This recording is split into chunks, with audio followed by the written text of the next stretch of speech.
Dernière nouvelle. Florentino Pérez montre son insatisfaction envers la Liga et envisage de quitter la compétition. Avant de continuer, abonnez-vous à la chaîne et activez la cloche pour toujours recevoir de nouvelles vidéos. Le Real Madrid est entré sur le terrain ce samedi, pour la 26e journée de la Liga avec la mission de maintenir son avance, mais a laissé à Benito Villamarín un goût amer de défaite. L'équipe de Carlo Ancelotti a bien commencé, dominant l'action dans les premières minutes et mettant la pression sur la défense du Real Betis. Le but précoce de Brahim Diaz semblait être un signe que les Blancos avaient le contrôle et se dirigeaient vers une nouvelle victoire dans la compétition. Cependant, l'intensité de l'équipe a diminué et le Betis a commencé à exploiter les espaces laissés par la défense madrilène. L'égalisation est venue de Johnny, qui a profité d'une erreur de positionnement de la défense adverse et a terminé sans laisser aucune chance à Luna. Le retour, à son tour, s'est accompagné d'un scénario encore plus douloureux pour les supporters du Real Madrid. Isco, ancien joueur merengue, a marqué un beau but et a consolidé la victoire de l'équipe locale, activant la redoutable « loi de l'ex ». Le milieu de terrain, qui a longtemps évolué au Real, a célébré discrètement, mais l'impact de son but a été énorme pour une équipe qui rêvait d'accroître son avance au sommet. La défaite met non seulement la pression sur Ancelotti et ses hommes, mais relance également les débats sur la profondeur de l'effectif et la dépendance de l'équipe sur ses stars clés qui n'ont pas réussi à faire la différence dans ce match. De plus, la manière dont l'équipe a vécu la remontée soulève des questions sur la psychologie des joueurs dans les moments décisifs, quelque chose d'inquiétant pour une équipe qui rêve encore de gagner la Liga et la Ligue des Champions cette saison. La défaite face au Real Betis n'a été que le début d'un véritable tremblement de terre qui a secoué le Real Madrid sur et en dehors du terrain. Quelques heures après le match, l'Espagne a vécu une véritable secousse, un événement rare qui a fini par servir de métaphore parfaite de la crise qui s'était installée au sein du club merengue. Le président du Real Madrid, Florentino Pérez, n'a pas perdu de temps pour lancer de vives critiques contre la Liga, affirmant que la Ligue espagnole prenait des décisions qui nuisent directement à son équipe. La principale raison de leur colère a été la manière dont la fédération a géré deux récents cas disciplinaires. Alors qu'Anthony, joueur du Betis, a vu sa suspension révisée et jugée en priorité, Jude Bellingham, l'une des principales stars du Real Madrid, n'a pas reçu le même traitement et reste sans conclusion à sa situation.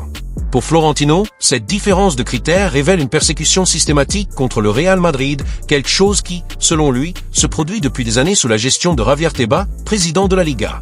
Les déclarations de Florentino ont été largement relayées par la presse espagnole et ont créé un fossé encore plus grand entre la direction du Real Madrid et les hauts dirigeants de la Liga. Ces dernières années, la relation entre le club merengue et Tebas a été pleine de conflits, notamment en raison de désaccords sur la Super Ligue européenne et les droits de diffusion du championnat espagnol. Cependant, la situation semble avoir atteint un nouveau niveau de tension, avec des spéculations selon lesquelles Florentino pourrait prendre des mesures drastiques pour protester contre ce qu'il considère comme une persécution. Le journal Marca et d'autres médias sportifs espagnols ont commencé à envisager un scénario jusqu'alors impensable, la possibilité que le Real Madrid abandonne la Liga. Bien que cette hypothèse semble radicale et improbable d'un point de vue structurel, elle reflète néanmoins l'ampleur de l'insatisfaction de la direction merengue face à la gestion actuelle du championnat espagnol. Si le Real Madrid envisageait de quitter la Liga, l'impact serait dévastateur tant pour le club que pour la compétition elle-même. Sans l'une des équipes les plus performantes et les plus populaires du monde, la Ligue espagnole perdrait considérablement sa visibilité et sa valeur marchande, éloignant les sponsors et réduisant l'intérêt des fans du monde entier. Pour le Real Madrid, la question ne serait pas seulement politique, mais aussi sportive, où jouerait le club. Une alternative serait de chercher à conclure un accord pour rejoindre la Premier League ou même la Serie A italienne, mais ces possibilités se heurtent à plusieurs barrières réglementaires. Une autre option serait la création d'une ligue indépendante, similaire au projet de Super Ligue européenne que Florentino Pérez a publiquement défendu dans le passé. Le problème est que cette initiative rencontre toujours la résistance de l'UEFA et d'autres grandes entités du football dans le monde, ce qui en fait un plan risqué pour l'avenir du club. Alors que la crise s'intensifie dans les coulisses, sur le terrain, le Real Madrid doit faire face à un autre problème, l'impact psychologique de cette agitation sur l'effectif. Des joueurs comme Vinicius Junior et Bellingham ont été constamment la cible de décisions arbitrales controversées, ce qui accroît le mécontentement interne. De plus, Carlo lui-même Ancelotti se trouve dans une position délicate, essayant de protéger ses joueurs afin que les performances de l'équipe ne soient pas affectées. Dans un championnat aussi compétitif que la Liga, le moindre faux pas peut coûter cher, et le Real Madrid sait qu'il ne peut pas se permettre de perdre davantage de points à cause de distractions hors du terrain. Les supporters, à leur tour, sont divisés. Alors que certains soutiennent Florentino dans sa guerre contre la Liga, d'autres craignent que ce conflit politique finisse par nuire à l'équipe au moment le plus décisif de la saison. Pour couronner le tout, l'UEFA a décidé de s'impliquer dans la polémique et a envoyé une lettre au Real Madrid condamnant les chants offensants de certains supporters lors du match contre Manchester City en Ligue des Champions. Selon l'entité, les infractions dirigées contre le club anglais et Pep Guardiola violant les principes du fair play et pourraient entraîner des sanctions pour l'équipe espagnole. Cette condamnation augmente encore plus la pression sur le Real Madrid, qui se retrouve désormais entouré de problèmes de toutes parts. Le club doit agir avec prudence pour éviter de transformer cette crise en un obstacle encore plus grand dans la poursuite de ses objectifs pour la saison. Avec tant de controverses qui s'accumulent, les prochains jours seront cruciaux pour définir l'avenir du Real Madrid sur et en dehors du terrain. La guerre contre la Liga est loin d'être terminée et la possibilité d'une rupture entre le club et le championnat espagnol, aussi improbable puisse-t-elle paraître, commence déjà à être sérieusement discutée. Il reste à voir si Florentino Pérez saura trouver le moyen de résoudre cette crise sans compromettre les performances sportives de l'équipe ou si le Real Madrid est sur le point de vivre l'un des plus grands retournements de situation de son histoire. La possibilité d'une sortie du Real Madrid de la Liga, quelque chose qui semblait inimaginable il y a quelques années, commence désormais à être évoqué avec une force croissante. Après la défaite face au Real Betis et les polémiques autour de l'arbitrage, Florentino Pérez, président du club, a haussé le ton contre la gestion de Javier Tebas, président de la Ligue espagnole. Selon Florentino, le Real Madrid a été constamment lésé par des décisions qui favorisent ses rivaux directs et empêchent la compétition d'être équitable. L'épisode le plus récent de cette guerre fut la différence de traitement dans l'examen des cartes, alors qu'Antoine, du Betis, eut son cas analysé rapidement, Jude Bellingham reste sans solution. Pour Florentino, il ne s'agit pas seulement d'une coïncidence, mais plutôt du reflet d'une persécution systématique contre le club le plus titré d'Espagne.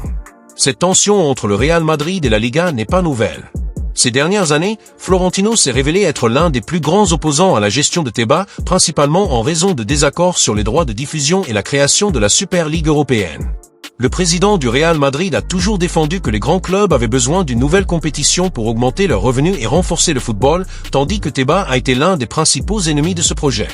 Cette lutte de pouvoir a déjà généré d'innombrables conflits, mais elle semble désormais atteindre un nouveau niveau, où une rupture définitive n'est peut-être pas si loin. La presse espagnole a déjà commencé à débattre des conséquences d'une décision aussi drastique du Real Madrid, et les scénarios ne sont pas du tout simples. Le premier gros problème serait de savoir où jouerait le Real Madrid. Un club de cette taille ne peut pas simplement quitter la Liga sans avoir un plan alternatif. L'une des possibilités évoquées par les analystes serait que l'équipe cherche une place dans un autre grand championnat européen, comme la Premier League ou la Serie A italienne. Toutefois, ce changement serait extrêmement complexe d'un point de vue réglementaire.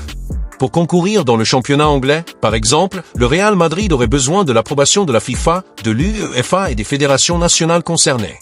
De plus, l'impact logistique serait énorme, car l'équipe devrait faire face à des voyages plus longs et à un calendrier complètement différent de celui actuel. Même si la Premier League est l'une des ligues les plus fortes du monde, un tel changement représenterait un défi sans précédent dans l'histoire du football. Une autre alternative serait que le Real Madrid fasse avancer la création de la Super Ligue européenne, un projet que Florentino Pérez a déjà tenté de lancer auparavant, mais qui a rencontré une grande résistance de la part de l'UEFA et de plusieurs clubs.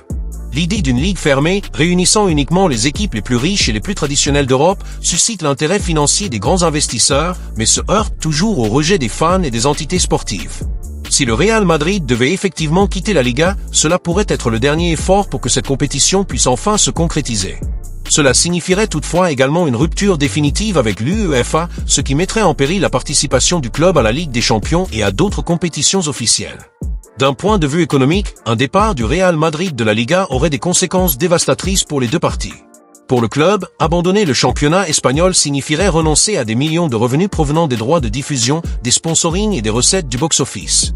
Même si Florentino Pérez a un plan pour compenser cette perte, la transition vers un nouveau modèle prendrait du temps et pourrait compromettre la stabilité financière de l'équipe. Pour la Liga, perdre le Real Madrid serait un coup fatal. Le club merengue est l'une des principales attractions du championnat, étant responsable d'une grande partie de l'audience mondiale et de l'intérêt des sponsors. Sans le Real Madrid, la Liga perdrait de sa valeur et sa compétitivité sur la scène européenne serait considérablement réduite. Les fans du Real Madrid sont également divisés sur cette possibilité. Beaucoup soutiennent Florentino Pérez dans sa lutte contre ce qu'ils considèrent comme des injustices commises par la fédération espagnole, mais il existe de grandes craintes que quitter le championnat national puisse isoler le club et nuire à son avenir. Après tout, sans la Liga, le Real Madrid n'aurait aucune garantie de trouver un tournoi digne de sa grandeur. De plus, abandonner la Ligue espagnole signifierait la fin immédiate de classiques historiques comme les affrontements contre Barcelone et l'Atlético de Madrid, quelque chose d'impensable pour les fans de football. Alors que ces spéculations se multiplient, le Real Madrid doit rester concentré sur le terrain. L'équipe continue de lutter pour le titre de la Liga et est en lice en Ligue des Champions, des compétitions qui continuent d'être ses priorités cette saison. Florentino Pérez ouvre peut-être la voie à un grand changement dans le futur, mais pour l'instant, l'équipe doit rester concentrée et ne pas laisser cette agitation affecter les performances des joueurs. Ce qui est clair, c'est que la relation entre le Real Madrid et la Liga n'a jamais été aussi tendue, et les mois à venir seront cruciaux pour définir l'avenir du club sur la scène du football mondial. La crise au Real Madrid s'est encore intensifiée ce dimanche lorsque l'UEFA a envoyé une notification officielle au club condamnant les chants offensants entonnés par certains supporters merengues lors du dernier match contre Manchester City en Ligue des Champions. Selon l'entité, certains supporters du Real Madrid ont insulté directement le club anglais et l'entraîneur Pep Guardiola, ce qui va à l'encontre des directives de conduite établies par l'UEFA pour les compétitions internationales.